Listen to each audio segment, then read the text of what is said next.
इतिहासामध्ये जगाचं लक्ष लागलं होतं की या देशाचे पंतप्रधान पुन्हा मोदीजी होता कामा नये, कारण मोदीजी पंतप्रधान झाले तर जगाच्या पटलावरती भारताला विश्वगुरू बनवण्याच्या उंबरठ्यावरती भारताला आणून ठेवलेला आहे.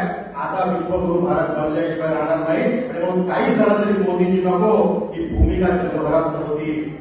पण त्या ठिकाणी देव पाण्यात बुडून बसलेली असंख्य मंडळी एका बाजूला आणि त्या ठिकाणी मोदीजी पंतप्रधान बनले पाहिजे ही भावना घेऊन काम करण्यासारखे आपल्या सगळ्यांसारखे देव दुर्लभ कार्यकर्ते एका बाजूला आणि त्या लढाईमध्ये विजय झाला तो आपल्यासारख्या सगळ्या देव दुर्लभ कार्यकर्त्यांचा. त्या लढाईमध्ये विजय झाला त्या असंख्य जनतेचा की ज्यांनी भरभरून पुन्हा एकदा मोदीजींना आशीर्वाद दिले. त्या ठिकाणी अनुरागजी ठाकूर यांनी संसदेमध्ये सांगितलं की जी काँग्रेस गर्जना करते की भारतीय जनता पार्टीच्या सीट कमी झाल्या, कुठेतरी भाजपला अपयश आल्याचं वातावरण तयार केलं जात आहे.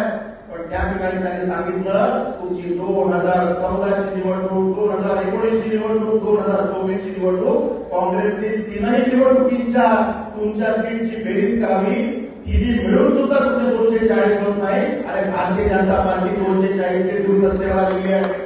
हा फरक आहे मोदीजींमध्ये आणि 140 करोडचा आदेश.